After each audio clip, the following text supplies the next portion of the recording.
Hey YouTube, this is Carson's XDM 45 here. I've got a little experiment that I'm trying. What I'm doing is, if you can see in the picture here, I picked up a bunch of steel casing. Bunch of steel, not brass, but steel case of the tool ammo. I was wondering how this stuff would work as far as reloading it. And so this is it's called Boxer Prime. I'm not sure what the difference is, but I made sure that it had the primer hole right down the middle of the case.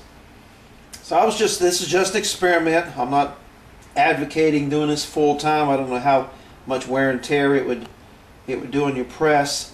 But if we want to swing over here with the camera, my assistant's helping me. Zoom in right through here.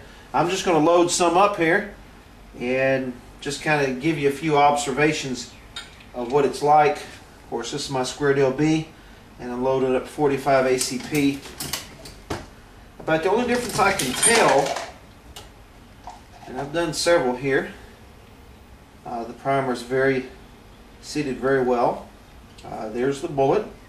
The crimp is very good. I've compared it with my rounds that I reload with brass, and as far as I can tell, they're all identical. So let me do a few more here, and then what I'm going to do is I'm going to stop the video. I will shoot these and come back and give a report of what happened. I'm not going to do very many of them, just in case I've messed up somehow and they don't work. So anyway, I'll be back with you in a few minutes. Hey YouTube, Carson's XDM again. Finished my little experiment here as far as loading up these steel cases with a 45.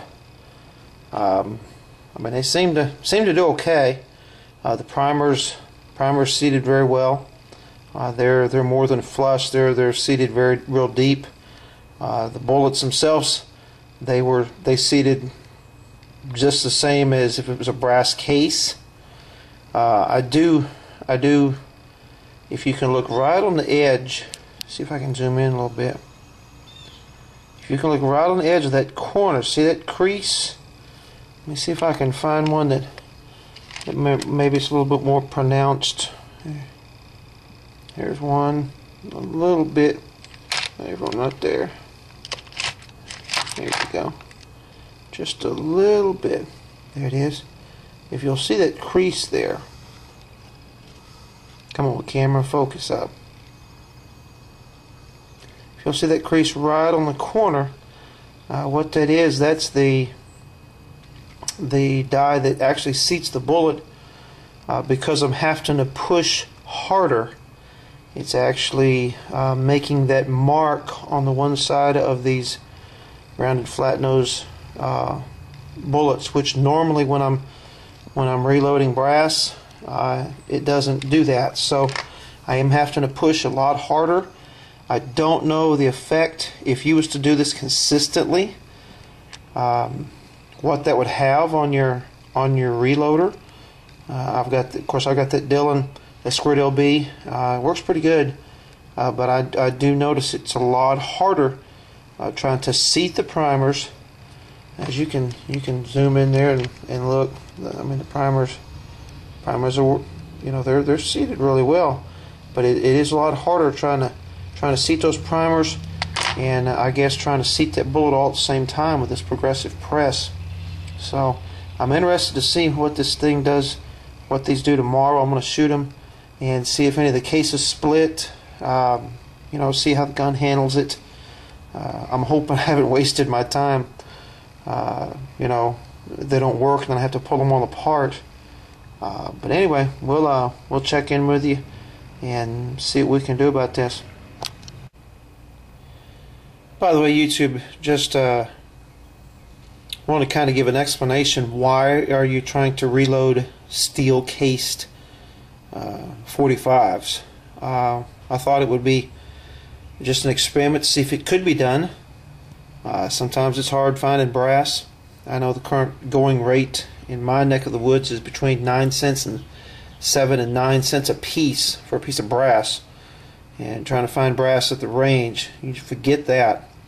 Of course, there's all kinds of steel ammo, and I guess if you got into a pinch, if you got into an emergency situation, just to see if it could be done and to see how they would work in the gun.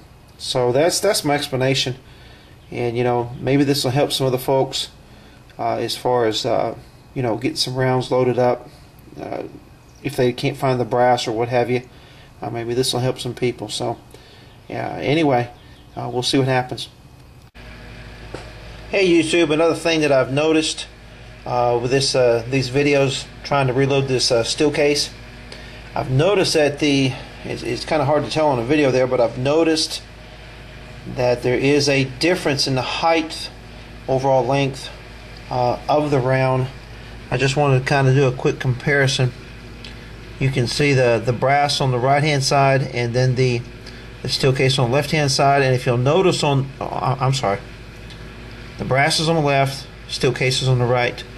You'll notice on the steel case there's just a little bit of the top grease groove sticking out. I think what's happening is because steel it's much harder than the brass, it's not allowing the bullet to be pushed down into the shell as far. So we'll see how they shoot tomorrow with them being just a little bit longer. If I can find my mic, I'll see if I can measure them for you. But we'll see how they work in the gun tomorrow. Hey YouTube, this is Carson's XDM45 here, and it is Saturday night, and I have shot all of those steel cased ammo that I loaded up last night, and just wanted to kind of give a report about what happened. This stuff shot great. I mean, you can see the bottoms of of some of the shells here, and if you look at some of these steel case shells, none of them split. I did have one that did not chamber, and when I pulled it out, I saw that there was a piece of lead that had curled up on the side. But that could happen with the brass shells just as well. It's happened before when I just reloaded the regular brass shells. These steel shells, I mean, they shot fine. So just wanted to kind of give a report. It is possible to load steel.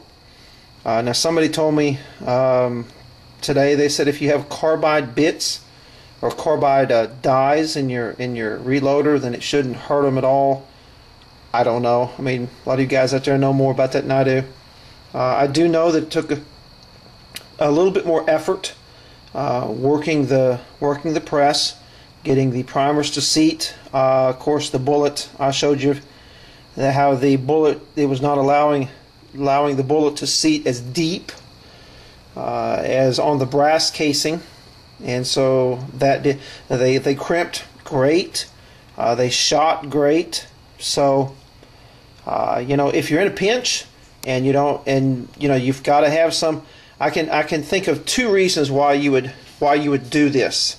Number one is if you're in an emergency situation, you're in a pinch, you don't have any brass shells, then find some. There's tons of steel shells all over the place at the range.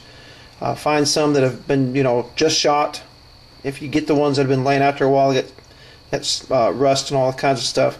But if you're just in an emergency situation and you have to have something to reload, you can reload these. It takes a little bit more effort. Jacking the handle up and down to get them to seat and so forth.